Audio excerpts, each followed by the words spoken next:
نحمدہ ونصلی علی رسولہ الکریم اما بعد فاعوذ باللہ من الشیطان الرجیم بسم اللہ الرحمن الرحیم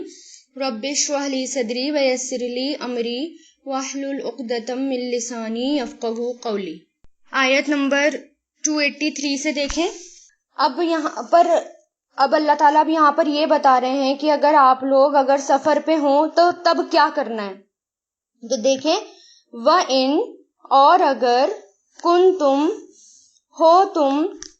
سفرن، سفر پر، ولم، اور نہیں، تجیدو، تم پاؤ، وجدہ یجدو سے بنا ہے، اور نہیں تم پاؤ یعنی تمہارے پاس کوئی آدمی نہ ہو، ٹھیک ہے، اور نہیں تم پاؤ کاتبن، ایک لکھنے والا، کاتب، کاتبن یعنی ایک لکھنے والا،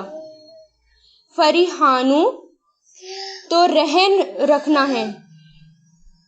یعنی پلیج جس کو رہن کہتے ہیں، تو رہن رکھنا ہے، مقبوضتن، قبضے میں، مقبوضتن دیکھیں قبضے سے یہ بنا ہے یعنی ہاتھ میں، مفعول ہے یہ،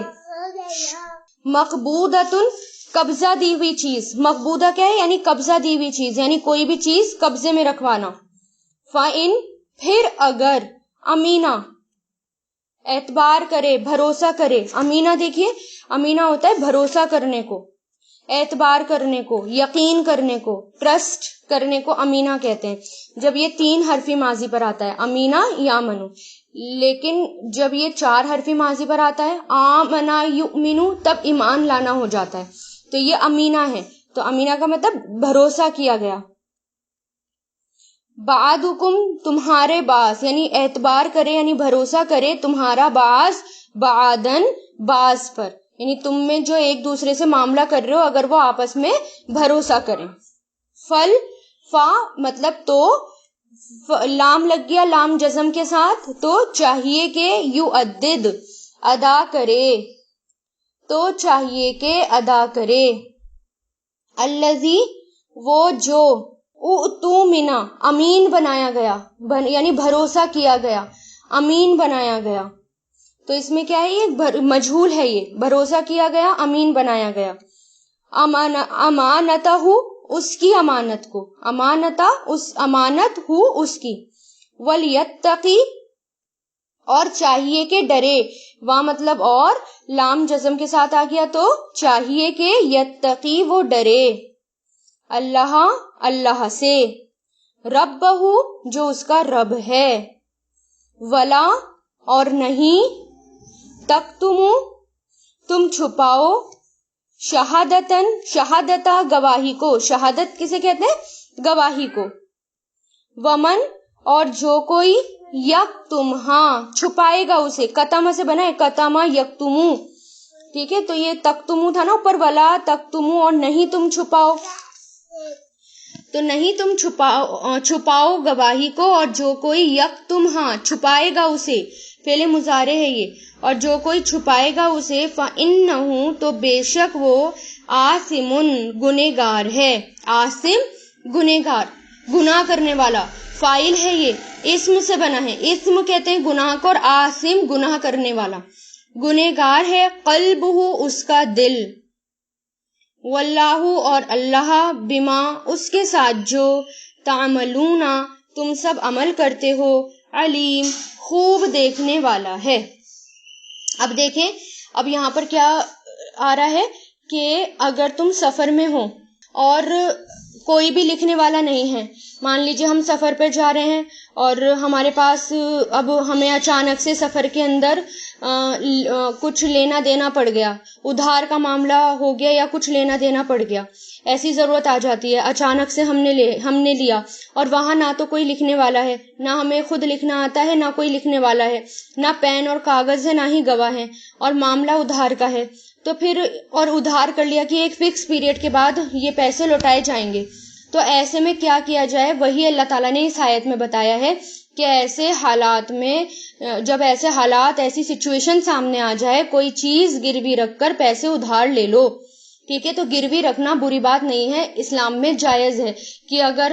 ہمارے پاس کچھ ہے نہیں یعنی گواہ نہیں ہے یا ہم لکھوا نہیں پا رہے، تو پھر گروی بھی چیز رکھی جا سکتی ہے اور گروی رکھ کر پیسہ لیا جا سکتا ہے۔ اور پھر آپ صلی اللہ علیہ وسلم نے بھی اپنی زرہ ایک یہودی کے پاس گروی رکھی تھی اور پیسے ادھار لیے تھے، ٹھیک ہے۔ تو اگر گروی رکھی ہوئی چیز ایسی ہے جس سے نفع حاصل ہوتا ہے تو اس نفع کا جو حقدار ہے وہ مالک ہی ہوگا۔ مان لیجئے کسی نے اپنا گھر گروی رکھوایا، گھر کسی کے پاس گروی رکھوا دیا، اتنی بڑی اماؤنٹ کی ضرورت پڑی اور اس سے پیسے ادھار لے لیے، ٹھیک ہے، تو پھر وہ کیا وہ جو خالی گھر ہے، کہیں ایسا ہوتا ہے نا فلیٹ ہوتا ہے یا کچھ ایسے خالی گھر ہوتا ہے، تو وہ اس میں کرایہ دار نہیں رکھ سکتا جس کے پاس گروی رکھوایا گیا ہے۔ اگر وہ کرایہ دار رکھے گا تو وہ کرایہ کا پیسہ جو ہے نا سارا اصل مالک کو جائے گا، کیونکہ ابھی چیز گروی رکھوائی ہے، اس کو 100% دے نہیں دی، اس لیے گروی رکھوائی ہے کہ میں پیسہ دے کر تم سے یہ واپس لے لوں گا۔ تو جو اگر اس سے فائدہ ہو رہا ہے تو وہ چیز اصلی مالک کے پاس جائے گی۔ اور پھر اگر قرض دینے والا گروی رکھی ہوئی چیز پر خرچہ کرتا ہے، جیسے کسی نے اپنا جانور گروی رکھا ہو اور قرض دینے والا اسے کھلا پلا رہا ہو، تو وہ اس کے برابر اس کا فائدہ اٹھا سکتا ہے۔ اب مان لیں کہ کسی نے اپنا جانور گروی رکھوا دیا کہ میرے پاس یہ ہے، بکری ہے یا بکرا ہے، اس کو اپنے رکھ لو اور مجھے ادھار دے دو پیسے۔ اب وہ اس نے رکھ لی اور اس کو ادھار دے دی، اب وہ اس کو کھلا بھی رہا ہے، پلا بھی رہا ہے، اس کا خیال رکھ رہا ہے، اس پہ محنت بھی کر رہا ہے، تو جو وہ کھلا پلا رہا ہے اس کے برابر کا اس میں سے خرچ وہ لے سکتا ہے، یعنی دودھ اگر نکلا تو وہ اس میں سے اس کا دودھ لے سکتا ہے جتنا اس نے اس پر پیسہ لگایا۔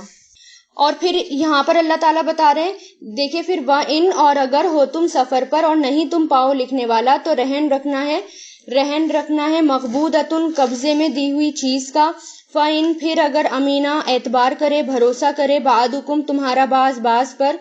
فَلْيُؤَدِّدْ تو چاہیے کہ ادا کرے، الذی وہ جو اؤتمنہ امین بنایا گیا، امانتہ اس کی امانت کا، ٹھیک ہے۔ ہاں اگر آپس میں ایک دوسرے پر بھروسہ ہو، مان لیجئے کہ کوئی سگے رشتہ دار ہوتے ہیں، پیسے چاہیے ہوتے ہیں، ضرورت ہوتی ہے پیسوں کی، اور پھر آپس میں جو ہے ایک دوسرے پر وہ بھروسہ کرتے ہیں، تو پھر ضروری نہیں ہے کہ گروی چیز رکھوائی جائے، تو پھر جس پر بھروسہ کیا گیا پھر وہ ڈرے، یعنی جس کو قرض دیا ہے اس نے اتنا بھروسہ کر کے کہ ہاں یہ مجھے قرض، یہ میرے پیسے واپس کر دے گا، تو پھر اس کے لیے یہ ہے کہ اگر تم نے گروی نہیں رکھوائی یہ چیز تو پھر وقت پر پیسہ ادا کرو اور ڈرو، کیونکہ تم پر بھروسہ کیا گیا، تمہیں امین بنایا گیا۔ اور دوسرا یہ بھی ملتا ہے اس میں کہ جس کے پاس امانت رکھی ہے، دوسری تفسیر یہ بھی کرتے ہیں اس میں علماء کہ جس کے پاس امانت رکھی ہے، مان لو کسی کو ضرورت پڑی کسی چیز کی اور اس نے اپنی کوئی بھی چیز گروی رکھوا دی دوسرے کے پاس اور اس سے ادھار لے لیا، تو پھر اس کنڈیشن میں کیا کہ جس کے پاس اپنی چیز اس نے گروی رکھوائی ہے وہ ابھی وہ چیز 100% اس کی نہیں ہے، ابھی اس کے پاس وہ دوسرے کی امانت ہے، تو وہ اس کا دھیان رکھے گا۔ ایسا نہیں کہ مان لیجئے کسی نے اپنا گولڈ کا سیٹ گروی رکھوایا کسی لیڈی کے پاس اور اس سے پیسے لے لیے، ادھار لے لیا، وہ اس کو پہن کے گھوم رہی ہے یا سب کو دکھا رہی ہے کہ دیکھو میرے پاس یہ بھی ہے، تو وہ ابھی اس کے پاس امانت ہے، ابھی وہ اس کا خیال رکھے گی، ابھی وہ اس کا استعمال نہیں کرے گی کیونکہ ابھی وہ امانت ہے۔ تو پھر وہی اللہ تعالیٰ کہہ رہے کہ چاہیے کہ ادا کرے وہ جو امین بنایا گیا اس کی امانت کو۔ اب دونوں کے اوپر یہ بات ہے کہ جس نے قرض دیا ہے تو قرض لینے والا فوراً اپنا قرض بھی ادا کرے اور اپنی چیز واپس لے لے، اور یتق اللہ اور چاہیے کہ ڈرے اللہ سے جو اس کا رب ہے، اور نہیں تم چھپاؤ گواہی کو۔ اب یہاں سے دوسری بات شروع ہو جاتی ہے۔ اب یہاں پر اللہ تعالیٰ ڈرنے کی بات کر رہے ہیں، یعنی اللہ تعالیٰ کہہ رہے ہیں کہ ڈرو اللہ سے، یعنی آپس میں دونوں ڈرو، جس کے پاس گروی رکھوائی گئی ہے وہ بھی اور جس نے ادھار لیا ہے وہ بھی، کہ وقت پر ادا کرے، ٹھیک ہے، اور جلد سے جلد ادا کرنے کی کوشش کرے۔ اب پھر یہ بھی کہ قرض دینے والے کو اگر تسلی ہو تو وہ بغیر رہن کے معاملہ کر سکتا ہے، یعنی اگر تمہیں اعتبار ہے امانت ادا کر دے گا وہ، تو چیز گروی رکھوانے کی ضرورت نہیں، قرض لینے والے کو پورا قرض ادا کرنا چاہیے، ٹھیک ہے۔ اور اللہ تعالیٰ نے اللہ تعالیٰ نے یہاں پر اپنے رب ہونے کا شعور دلایا ہے، لوگوں کو احساس دلایا ہے، اپنی ذات سے ڈرایا ہے تاکہ قرض لینے والا بھی اچھے طریقے سے قرض ادا کرے اور جس کے پاس چیز رکھی گئی ہے وہ بھی اس چیز کا خیال رکھے۔ پھر فرمایا اور گواہی کو نہ چھپاؤ، شہادت کو نہ چھپاؤ، اور جو اسے چھپائے گا وہ گنہگار ہے، یعنی اس کا دل گنہگار ہے۔ اب یہاں پر گواہی کی بات ہو رہی ہے، ٹھیک ہے، اور نہ تم چھپاؤ گواہی کو، اور جو چھپائے گا اسے تو بے شک گنہگار ہے اس کا دل۔ گواہی چھپانا کبیرہ گناہ ہے. یعنی کسی کو بھی اللہ تعالیٰ نے اگر گواہ بنا دیا، ٹھیک ہے، تو وہ چاہے گواہی چھوٹی ہو یا گواہی بڑی ہو، تو گواہی چھپانا سخت گناہ ہے. اور اس کے بارے میں قرآن اور حدیث میں بہت سخت وعید بھی آئی ہے کہ اگر مان لیجئے گواہ کو بھی بلایا جا رہا ہے یا کسی بھی معاملے میں کسی کو اللہ تعالیٰ نے گواہ بنا دیا. گواہ تو کبھی بھی کوئی کیسے بھی بن جاتا ہے نا، اور یا گواہ کسی بھی معاملے میں گواہ ہو، چاہے معاملہ چھوٹا ہو یا بڑا ہو، تو گواہی کو چھپانے کے لیے منع کیا گیا ہے. ٹھیک ہے، گواہی چھپانے کے لیے اس لیے روکا گیا ہے کہ گواہی چھپانے والے کا دل گنہگار ہو جاتا ہے. اس لیے روکا گیا ہے کہ اگر تمہیں اپنے دل کو گنہگار نہیں کرنا تو پھر اب تمہیں گواہی بھی نہیں چھپانی. پھر اللہ تعالیٰ نے یہاں دل کے گنہگار ہونے کا خاص طور سے ذکر کیا ہے کہ گواہی کو چھپانا دل کا کام ہے. اور دل جو ہوتا ہے نا، وہ باڈی پارٹس، جتنے بھی باڈی پارٹس ہوتے ہیں ان کا سردار ہوتا ہے. اگر ہم انسان کا دل صحیح رہتا ہے تو انسان کے جو ہے پورا جسم انسان کا وہ صحیح رہتا ہے. لیکن جہاں انسان کے جسم میں بگاڑ آنا دل میں بگاڑ آنا شروع ہوتا ہے، مان لیجئے دل خراب ہونا شروع ہو جائے، تو پورے جسم میں انسان کے فساد شروع ہو جاتا ہے. اس لیے یہاں پر خاص طور سے دل کا ذکر کیا کہ وہ دل کے گناہ میں سے ہے، یعنی دل خراب ہو جاتا ہے انسان کا گواہی چھپانے سے. تو اتنا سخت اس کے اوپر تنبیہ آئی ہے گواہی کے معاملے میں. پھر دیکھیے سیدنا نعمان بشیر رضی اللہ تعالیٰ عنہ سے سنا گیا، وہ کہتے ہیں کہ میں نے آپ صلی اللہ علیہ وسلم کو فرماتے ہوئے سنا، سن لو، بدن میں گوشت کا ایک لوتھڑا ہے، جب وہ درست ہوگا تو سارا بدن درست ہوگا، اور جہاں وہ بگڑ گیا تو سارا بدن بگڑ گیا، اور وہ ٹکڑا آدمی کا دل ہے. یعنی اگر دل صحیح ہے تو آدمی صحیح ہے، اور اگر دل خراب ہو گیا تو پھر آدمی کا پورا جسم پھر خراب ہونا شروع ہو جاتا ہے. تو اس لیے یہاں پر کہا ہے کہ گواہی کو نہیں چھپانا. پھر دیکھیں اس کے بارے میں سخت حدیث آتی ہے، اور وہ یہ کہ حضرت ابو بکر سے روایت ہے کہ حضور پاک صلی اللہ علیہ وسلم نے فرمایا، کیا میں تمہیں سب سے بڑا گناہ نہ بتاؤں؟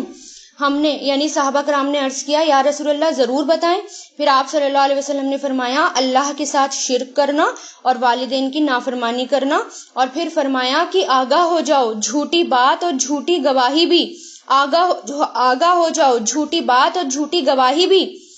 آپ صلی اللہ علیہ وسلم اسے بار بار دہراتے رہے، یہاں تک کہ ہم نے سوچا کہ آپ صلی اللہ علیہ وسلم خاموش نہیں ہوں گے. صحیح بخاری کی حدیث. یعنی اتنی بار الرٹ کیا ہے لوگوں کو گواہی چھپانے کے لیے.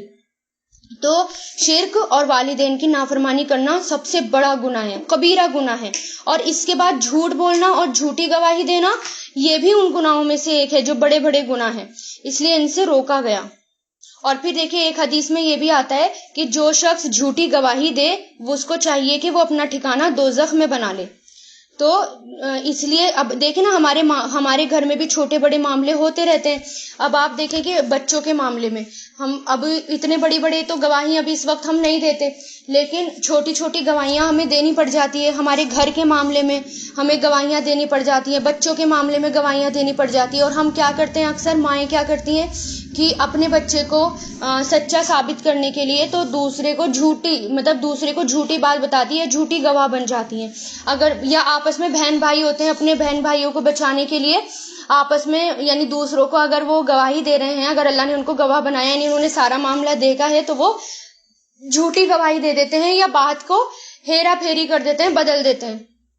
تو یہ بھی جھوٹی گواہی ہو گئی. تو گھر کے معاملوں میں ہو یا باہر کے معاملوں میں، چھوٹا معاملہ ہو یا بڑا معاملہ ہو، گواہی ہے، اور گواہی جو ہے وہ سچی دینی چاہیے، کیونکہ اللہ تعالیٰ جو ہمیں دیکھ رہے ہیں، اور اللہ سے ڈرنا چاہیے. یہ نہیں کہ اپنے گھر والوں کو بچانے کے لیے، اپنے بچوں کو بچانے کے لیے، اپنے شوہر کو بچانے کے لیے، اپنے بھائی بہن کو بچانے کے لیے دوسروں کو جھوٹی بات بیان کر دی. تو وہ بہت سخت گناہ ہے. اور ایسا اکثر دیکھنے میں آیا ہے، اور خود میں نے ایسا دیکھا ہے کہ بھائی بہن بھی اکثر ایسا کر جاتے ہیں، اپنے بھائیوں بہنوں کو بچانے کے لیے دوسروں کو کیا کر جاتے ہیں، جھوٹی گواہی دے دیتے ہیں یا جھوٹ بول جاتے ہیں. تو ہمیں جو ہے تربیت ہے، کیونکہ ماشاءاللہ آپ سب لیڈیز ہیں، خواتین ہیں، کچھ کنواری ہیں اور کچھ شادی شدہ ہیں اور کچھ کے بچے بھی ہیں. تو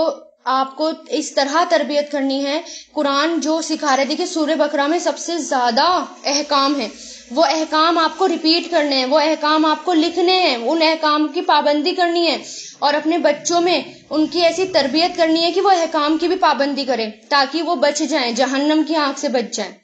ٹھیک ہے. اب دیکھیں اس آیت کے بارے میں آتا ہے کہ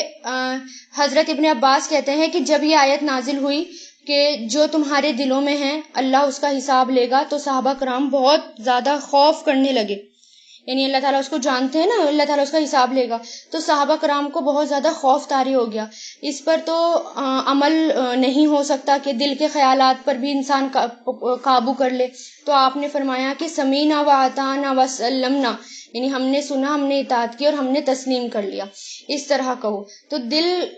دل کی باتیں بھی آگے آئیں گی کہ دل کے ارادے کیسے ہوتے ہیں، یعنی دل کے ارادوں پر بھی پکڑ ہوتی ہے یا نہیں ہوتی، اس کے بارے میں گزر بھی چکا ہے کہ جب تک انسان دل سے کوئی چیز ارادہ کر رہا ہے، یعنی دل میں کوئی برے خیال انسان کے آ جائیں اور اگر انسان اس پر عمل نہیں کرتا اور فوراً اس کو جھٹک دیتا ہے تو وہ اس کا گناہ نہیں ہوتا، پھر اس پہ پکڑ نہیں ہوتی۔ لیکن جب دل میں کوئی غلط خیال آ جائے اور انسان اس پر کوئی بھی ایکشن کر دے، چاہے بول کے کرے یا کر کے کر دے، تو پھر اس پر پکڑ ہو جاتی ہے۔ آیت نمبر 284، للہ،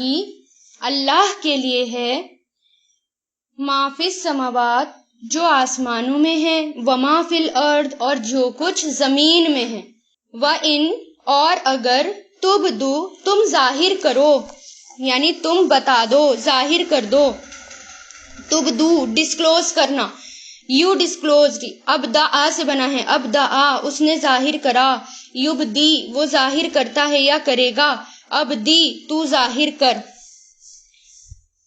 تو اور اگر تم ظاہر کرو، ما جو، فی میں، انفسکم تمہاری نفسوں میں ہے، جو کچھ تمہاری نفسوں میں ہے، او یا تخفوہ تم چھپاؤ اسے، تخفو چھپانا، خفیہ کہتے ہیں نا، خفیہ سے یاد رکھیے، خفیہ چیز بھی کیا ہوتی ہے؟ چھپی ہوئی چیز ہوتی ہے۔ تو یہ میں سملر ورڈ بتا رہی ہوں اردو کے تاکہ آپ کو یاد رکھنے میں میننگز آسانی ہو۔ جیسے اخفا، اخفا کہتے ہیں اس نے چھپایا، فعل ماضی کیا ہے اس کا؟ اخفا، اس نے چھپایا۔ فعل مضارع یخفی وہ چھپاتا ہے یا چھپائے گا، اور اخفی فعل امر ہے۔ اور اللہ کے لیے ہے جو کچھ آسمانوں میں ہے اور جو کچھ زمین میں ہے، وَإِن اور اگر تم چھپاؤ جو بھی تمہارے نفسوں میں ہے، او یا تخفوہ نہیں، جو ظاہر کرو اسے یا چھپاؤ اسے، تخفوہ چھپاؤ اسے، یحاسبکم حساب لے گا تمہارا، یحاسبکم پکڑنا، حساب لینا، حسیبہ یحسبو سے، یہاں پر یہ 4 حرفی ماضی سے آیا ہے، حاسبہ یحاسبو، حاسبہ یحاسبو، حاسب، عین سین با اس کے روٹ لیٹرز ہیں، تو حساب لے گا تمہارا، بھی اس پر، اللہ اللہ، فیغفرو پھر وہ بخش دے گا، فا مطلب تو، یغفرو وہ بخش دے گا، لمن جس کے لیے، یشاؤ وہ چاہے گا، شاء یشاء فعل مضارع، ویعذب اور وہ عذاب دے گا، عذب یعذب اور وہ عذاب دے گا، من یشاء جسے وہ چاہے گا، واللہ اور اللہ، علی کل شیء قدیر ہر چیز پر قادر ہے۔ اب دیکھیں یہاں پر اللہ تعالیٰ کیا بتا رہے ہیں کہ اب تو دیکھیں یہاں پر، یہاں سے سورہ بقرہ ختم ہو رہی ہے، یعنی اینڈ ہو رہا ہے سورہ بقرہ کا، تو اللہ تعالیٰ نے سب سے پہلے بنی اسرائیل کے واقعات بتائے کہ ان کو اللہ تعالیٰ نے دنیا میں اپنے کام کے لیے چنا تھا اور دین کو پوری دنیا تک پہنچانے کے لیے ان کو یہ کام دیا تھا، یعنی ان کو اتنا بڑا کام دیا تھا اللہ تعالیٰ نے کہ پوری دنیا تک دین کو وہ پھیلا دیں، اور انہوں نے اپنا کام نہیں کیا تو ان سے وہ ذمہ داری چھین لی گئی، اور وہ ذمہ داری چھین کر کس کو دے دی اللہ تعالیٰ نے؟ جی میں کرتی ہوں، اور وہ ذمہ داری چھین کر اللہ تعالیٰ نے امت محمدیہ یعنی آپ صلی اللہ علیہ وسلم کی امت کو وہ ذمہ داری دے دی، ٹھیک ہے؟ تو پھر جب ہمیں اللہ تعالیٰ نے ذمہ داری دے دی تو پھر اللہ تعالیٰ نے آپ صلی اللہ علیہ وسلم کے ذریعے قرآن نازل کیا، اور پھر قرآن میں اللہ تعالیٰ نے سب بتایا، اور پھر سورہ بقرہ، دیکھیں سورہ بقرہ میں سب سے زیادہ احکام ہیں جو بتائے گئے ہیں کہ تمہیں زندگی کیسے جینی ہے، تمہیں کیا کیا کرنا ہے اور تمہیں کیا کیا نہیں کرنا، وقت وقت پر کیسے کیسے سٹیپ لینے ہیں، ہر چیز اللہ تعالیٰ نے پورے قانون سورہ بقرہ میں بتا دیے۔ پھر آخری میں اس آیت کے ذریعے اللہ تعالیٰ احساس دلا رہے ہیں کہ انسان کو دنیا میں آزادی ضرور ملی ہے، لیکن وہ ہر وقت اللہ تعالیٰ کی نظروں میں ہے. اللہ تعالیٰ اس کے اندر باہر سب جانتے ہیں. دل میں اٹھنے والے خیال بھی اللہ تعالیٰ کو پتہ ہیں، اور اگر خیالات ارادے بن جائیں ان پر بھی پکڑ ہوگی. اس لیے خیالوں میں بھی برے کام لانے کی کوشش نہ کریں، برے کام کرنے کی کوشش نہ کریں، کیونکہ اس پر بھی اگر وہ آپ نے کر لیے تو پھر اس پر پکڑ ہو جائے گی. ٹھیک ہے، تو پھر اس لیے صحابہ کرام کہتے ہیں، اس آیت کے بارے میں صحابہ کرام کہتے ہیں کہ جب یہ آیت نازل ہوئی کہ تمہارے دلوں میں جو ہے اس کا اللہ تعالیٰ حساب لے گا، تو صحابہ کرام پر خوف طاری ہو گیا کہ اس پر تو عمل نہیں ہو سکتا، یعنی اس آیت پر تو عمل کرنا مشکل ہے، کیونکہ دل میں تو ہر طرح کے خیال آتے ہیں، انسان قابو نہیں کر سکتا اس پر. تو آپ نے فرمایا کہ کہو سمینا واتانا سلمنا، ہم نے سنا، ہم نے اطاعت کی، کہ ہم نے تسلیم کر لیا. پھر اللہ اس کے بعد یہ دیکھیں کہ اللہ کے لیے ہے جو کچھ آسمانوں میں ہے اور جو کچھ زمین میں ہے. اگر تم ظاہر کرو گے جو تمہارے نفسوں میں ہے یا چھپاؤ گے اسے، حساب لے گا اس کا اللہ، پھر بخش دے گا جس کے لیے وہ چاہے گا اور عذاب دے گا جس کے لیے وہ چاہے گا، اور اللہ ہر چیز پر قادر ہے. یعنی پہلے اللہ تعالیٰ نے بتایا کہ سب کچھ اللہ کا ہے، آسمان اور زمین، ساری پلاننگز جو بھی کر رہے ہیں وہ اللہ تعالیٰ کر رہے ہیں، اور پھر تمہارے دلوں میں جو بھی آ رہا ہے خیال وہ بھی اللہ تعالیٰ کو پتہ ہے. تو اس لیے کیا کہ دیکھیں ایک حدیث میں یہ بھی آتا ہے کہ آپ صلی اللہ علیہ وسلم نے فرمایا کہ میری امت سے دل میں آنے والی باتوں کو معاف کر دیا گیا، البتہ ان پر گرفت جب ہوگی جب ان پر عمل کیا جائے گا، جن کا اظہار زبان سے کیا جائے گا. یہ صحیح بخاری کی روایت ہے. یعنی اگر ہم زبان سے اظہار کر دیں، مان لیجیے میرے دل میں کوئی برا خیال آیا اور میں نے اس کو کسی کو بتا دیا، ٹھیک ہے، تو اس پر ایک دم پکڑ ہو جائے گی، اور یا پھر میں نے اس پر عمل کر لیا تو ایک دم اس پر پکڑ ہو جائے گی. تو سیدنا ابو ہریرہ نے بتایا کہ آپ صلی اللہ علیہ وسلم نے فرمایا، اللہ تعالیٰ فرماتے ہیں کہ جب میرا بندہ کسی برائی کا ارادہ کرتا ہے تو اسے نہ لکھو، اور اگر برائی کو وہ میرے خاطر چھوڑ دے تو اس کے حق میں ایک نیکی لکھ دو، اور اگر بندہ کوئی نیکی کرنا چاہتا ہے تو اس کے ارادے پر ایک نیکی لکھو، اور اگر وہ اس نیکی کو کر لے تو اس کے بدلے میں 10 نیکیاں لکھ دو. صحیح بخاری کی روایت. یعنی مان لیجئے کہ جب بندہ ارادہ کر لیتا ہے نا تو پھر اس کو لکھوایا نہیں جاتا، لیکن جب وہ اس ارادے کو پر عمل کر دیتا ہے تو پھر اس کا گناہ لکھوا دیا جاتا ہے. لیکن جب وہ نیکی کا ارادہ کرتا ہے، مان لیجئے آپ سب یہاں بیٹھے ہیں، آپ سب یہاں پڑھنے آئے ہیں، اور آپ نے ایک دل میں ارادہ کر لیا کہ میں اپنا قرآن پورا کروں گی اور مجھے پڑھانا ہے، اس کو آگے تک پہنچانا ہے، یہ نیک ارادہ ہے، اور آپ کے اس ارادہ کرنے سے ہی آپ کی نیکی اللہ تعالیٰ نے لکھ دی. لیکن پھر جو اس پر عمل کر لے گا، یعنی آگے تک اس کو پڑھا دے گا یا پہنچا دے گا، پھر اس کے بدلے میں اس کو بے شمار 10 نیکیاں ملیں گی، اور اللہ جس کو چاہے جتنی بڑھا دے. ٹھیک ہے، تو اس لیے پکڑ کب ہوتی ہے؟ جب انسان برے ارادوں کو کر لیتا ہے، تب پکڑ ہوتی ہے. اب پھر خیال کے بارے میں دیکھیے، انسان کے دلوں میں بہت خیال آتے ہیں، بہت طرح کے ہوتے ہیں، مگر اب جن خیال پر ہمارا بس نہیں چلتا ان پر پکڑ نہیں ہوتی. جیسے مان لیجیے اللہ کے بارے میں بہت سارے خیال آتے ہیں کہ پتہ نہیں اللہ تعالیٰ کیسے ہوں گے، پتہ نہیں اللہ تعالیٰ کب سے ہیں، کب تک ہیں. بچوں کے من میں یا بڑوں کے من میں بہت سارے خیال آ جاتے ہیں، اور ان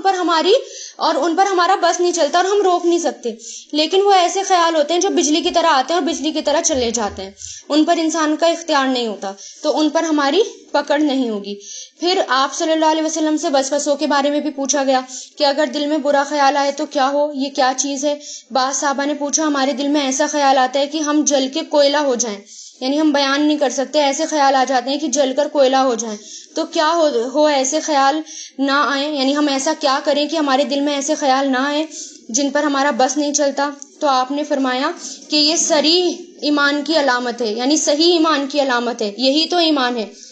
کیوں ایسا کیوں کہا؟ کیونکہ چور اور ڈاکو کہاں آتے ہیں؟ چور اور ڈاکو وہیں آتے ہیں نا جہاں پر دولت ہوتی ہے، مال ہوتا ہے. جس دل میں ایمان ہوگا، سچا ایمان ہوگا، اس دل میں شیطان برے خیال بھی ڈالے گا، کیونکہ اس دل میں ایمان ہے، کیونکہ وہاں خزانہ ہے، اور چور خزانے کو لوٹنے کے لیے آتا ہے. تو ایسے خیال جب آئیں تو فوراً استغفر اللہ کہہ کے جھٹک دیں اور اس کو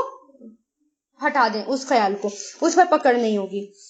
پھر اسی طرح غیر اختیاری خیالات کے بارے میں آپ صلی اللہ علیہ وسلم نے فرمایا اللہ تعالیٰ نے میری امت سے جی میں آنے والی بات کو معاف کر دیا، البتہ ان پر پکڑ اس وقت ہوگی جب ان پر عمل کیا جائے گا.